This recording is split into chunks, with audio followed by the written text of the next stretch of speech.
6절 말씀입니다.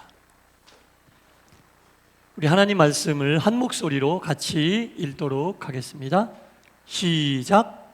그러므로 너희는 마음에 할례를 행하고 다시는 목을 곧게 하지 말라. 아멘.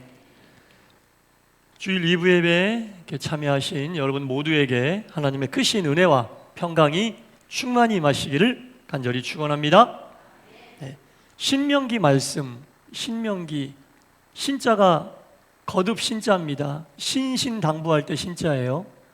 거듭 내리신 명령의 말씀이다, 그런 뜻입니다. 신명기 말씀은 거듭해서 모세를 통해 하나님께서 이스라엘 백성들, 유대인들에게 주신 강조하시는 그런 말씀이다라는 거죠.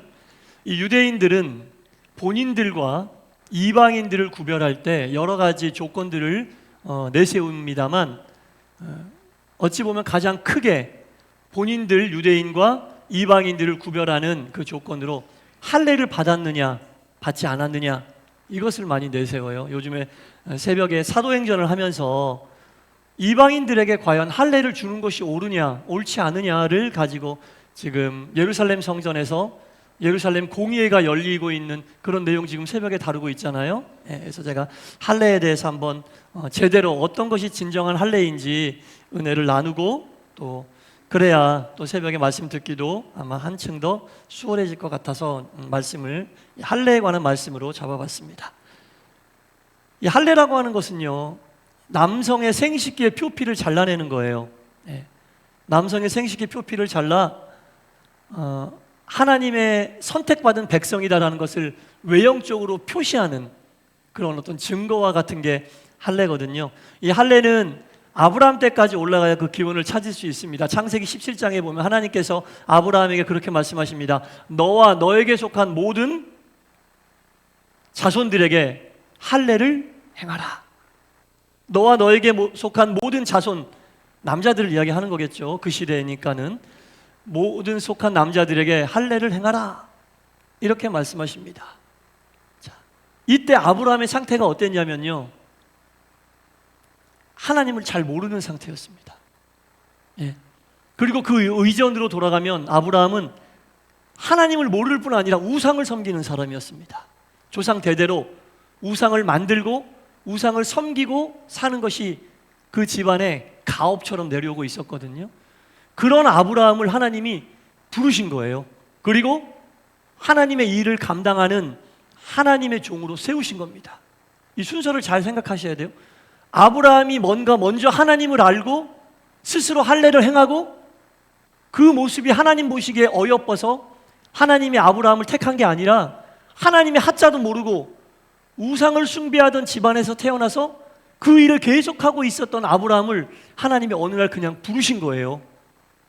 그리고 하나님께서 은혜를 주시고 하나님의 자녀로 삼아 주셔서, 그리고 하나님의 명령을 받고 베풀어 주신 은혜와 사랑에 감사하는 마음으로 할례를 행하게 된 거죠. 이게 할례의 순서예요. 하나님이 죄로 인해 죽을 수밖에 없는 인간을 사랑하셔서 먼저 사랑해 주시고 자녀 삼아 주신 것이 너무너무 감사해서 하나님이 하라고 하신 대로 외형적인 표식을 한 게 할례다. 우리가 먼저 할례를 행했기 때문에 하나님, 그래 너 할례 행했네, 너 이제부터 내 자녀다, 이게 아니란 얘기죠. 그런데 유대인들은 거꾸로 생각하고 있는 거예요. 처음에 이렇게 할례를 받아들였는데 시간이 지나고 흐름에 따라 뭔가 그 속에서 교만한 마음이 생긴 거죠. 우리는 선민, 하나님에게 택함받은 백성, 뭔가 그렇지 않은 백성과 구별짓고 싶은 마음이 생긴 거예요. 영적 교만해진 거죠. 쫙 찾다 보니까 외적인 표현, 눈에 보이는 것을 찾다 보니까 우리는 할례 받았고 이방인들은 할례를 안 받았어요. 그래서 너희들은 무할례자, 우리는 할례 받은 사람, 할례로 인하여 하나님이 우리를 구원해 주셨다, 이런 영적 교만이 생긴 거예요. 여러분, 할례라고 하는 것은 우리가 무언가를 어떻게 하는 그런 하나님에게 잘 보이려고 하는 의로운 행위가 아니에요. 아무 조건 없이 사랑해 주신 그 하나님의 사랑과 은혜에 감사해서 어떻게 표현할까 하다가 하나님이 하라고 하신 할례를 행하게 된 겁니다. 구원의 전제 조건이 아니라고요. 그런데 오늘 본문에 보니까 하나님이 할례를 받긴 받되 어떤 할례를 받으라 이렇게 말씀하셨냐면, 그러므로 너희는 마음의 할례를 행하고. 유대인들은 몸의 할례를 이야기하고 있지만 정말 하나님이 할례를 하라고 명령하신 이유는 마음의 할례를 행하라. 마음의 할례에 대한 몸의 표현이 육체의 할례고요. 하나님이 정말 원하시는 할례는 마음의 할례를 이야기하는 겁니다. 예. 마음의 할례를. 그럼 마음의 할례는 도대체 뭐냐? 그럼 어떻게 하면 마음의 할례를 받을 수 있느냐? 어떤 것이 마음의 할례를 받았다는 증거냐? 이 신명기서를 쭉 읽다 보면 나와요. 오늘 본문은 10장이지만 신명기 30장 6절 말씀해 보면 이렇게 나와 있습니다. 하나님 여호와께서 내 마음과 내 자손의 마음에 할례를 베푸셨다. 이미 할례를 베푸셨다고 나와요. 마음의 할례는 우리가 받고 싶어서 받는 게 아니다라는 얘기입니다. 하나님이 이미 너의 마음과 너의 자손의 마음에 할례를 베푸셨다. 이게 구원받았다는 얘기예요. 하나님을 몰랐던 우리가 하나님을 알고 믿게 되는 순간 하나님이 우리에게 마음의 할례를 베푸셨다는 얘기예요. 그러니까 마음의 할례는 우리가 받으려고 해서 받는 게 아니다라는 거예요. 이해되십니까?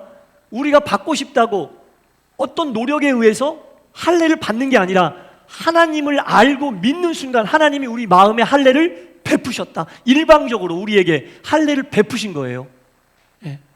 내 마음과 내 자손의 마음에 할례를 베푸사 그 다음에 너로 마음을 다하며 뜻을 다하여 하나님을 사랑하게 하셨다. 이렇게 마음의 할례를 일방적으로 받았는데 그럼 내가 마음의 할례를 받은지 안 받은지 어떻게 하느냐?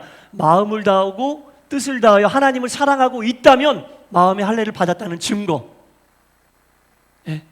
예수를 믿어도 아직까지도 하나님을 사랑하지 않고 마음을 다하지 않으면 마음의 할례가 온전치 않다는 증거.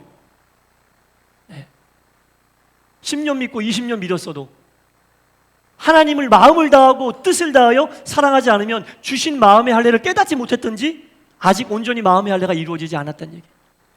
깨닫지 못하고 있다는 말이 맞겠죠. 하나님은 온전히 주셨으니까 이미 베풀었다고 하시니까 내가 마음의 할례를 받은지 못 받은지 어떻게 알 수 있느냐?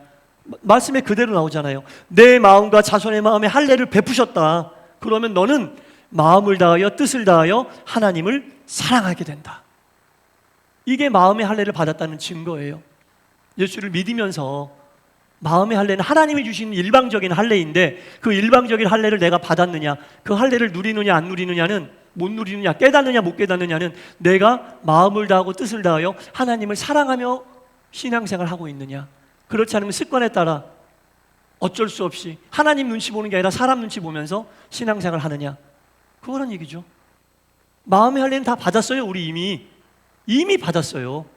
그것을 깨닫느냐 깨닫지 못하느냐, 하나님을 내가 마음을 다하고 뜻을 다하여 사랑하고 있느냐 사랑하고 있지 않느냐, 그거란 얘기죠. 마음을 다하고 뜻을 다하여 하나님을 사랑하게 하고 너로 새 생명을 얻게 하신 것이다. 네. 마음의 할례를 받으면 새 생명이 오는 거예요. 여러분, 왜 할례의 표식이 남성의 생식기 표피를 잘라내는 거냐? 남성의 생식기는 생명을 상징하잖아요. 네. 생명을 상징하는 거예요. 새로운 생명이 임했다라 육신의 생명을 덮고 있는 표피를 잘라냈다는 얘기거든요. 예. 우리의 마음을 뒤덮고 있던 세상의 두꺼운 그 굳은 살 표피를 잘라내는 것이 마음의 할례를 받는 거예요. 하나님이 그것을 자르셨어요. 마음을 덮고 있던 세상의 모든 하나님을 깨닫지 못하게 하는 많은 두툼한 그 표피를 잘라내는 것이 마음의 할례입니다. 그걸 몸으로 표현하다 보니까 생명의 상징인 남성의 생식기 표피를 잘라내는 거예요. 그렇게 우리가 마음의 할례를 하나님으로부터 일방적으로 받았거든요. 그러면 우리 마음은 마음을 다하고 뜻을 다하여 하나님을 사랑할 수밖에 없는 거예요. 다만 사랑하지 못한다는 것은 내가 마음의 할례를 받았다는 것을 아직 깨닫지 못하고 있다는 거죠. 안타깝지만 평생 신앙생활하면서 이거 못 깨닫고 신앙을 마무리하는 분들도 있어요. 마음의 할례를 받은지 안 받은지도 못 느끼고, 이걸 안다면 하나님을 뜨겁게 사랑할 수밖에 없다는 겁니다. 이게 마음의 할례에 대한 하나님의 직접 설명이에요. 하나님이 스스로 설명을 해주신 거예요. 마음의 할례는 일방적으로 내가 주는 거다. 그리고 너희들이 마음의 할례를 받은 것을 인지한다면 나를 마음을 다하고 뜻을 다해 사랑할 수밖에 없다. 그게 새 생명이 너희에게 임한 증거다, 이 말입니다. 근데 유대인들은 이걸 몰라요. 유대인들이 이걸 모르고 맨날 목만 곧게 하는 거야. 나는 할례 받은 선민, 너희들은 할례 받지 못한 이방인. 맨날 이방인들 앞에서 목을 곧게 세우고 선민인 그런 어떤 거드름만 피우고 있다라는 거죠. 하나님께서 마음의 할례를 주시고 너희들이 마음의 할례를 이미 받았다는 것을 잊지 말라고 신명기에 거듭거듭 강조하고 계신다는 겁니다.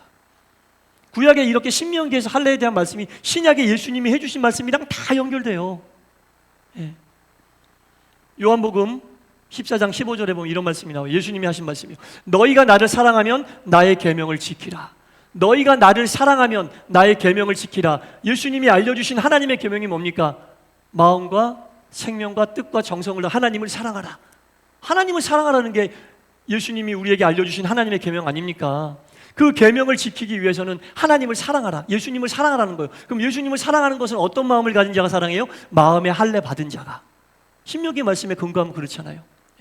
하나님이 할례를 주셨으면 마음을 다하고 뜻을 다하여 하나님을 사랑할 수밖에 없게 되는데 신약에서 예수님이 그 말씀하시잖아요. 나를 사랑한다면이 뭐예요? 너희들이 마음의 할례를 받았다면 나의 계명을 지킬지라. 하나님의 계명을 지킬 수밖에 없다라는 거예요.